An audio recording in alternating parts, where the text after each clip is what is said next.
এজন্য রব্বুল আলামিন বলেন, লাইন শাকারতুম লাযীদান্নাকুম ওয়া লাইন কাফারতুম ইন্না আযাবি লাশাদীদ। জোরে বলেন আল্লাহু আকবার।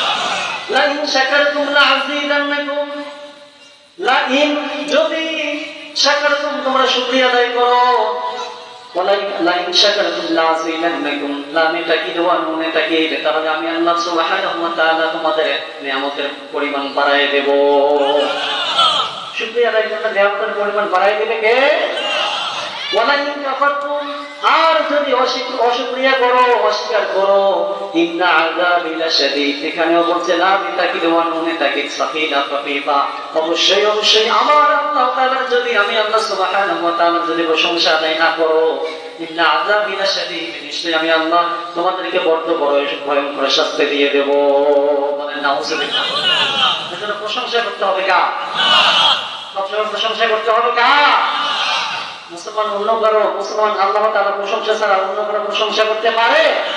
পারে না। এজন্য আমরা সবসময় আল্লাহ তাআলার প্রশংসা আদায় করবো ইনশাআল্লাহ।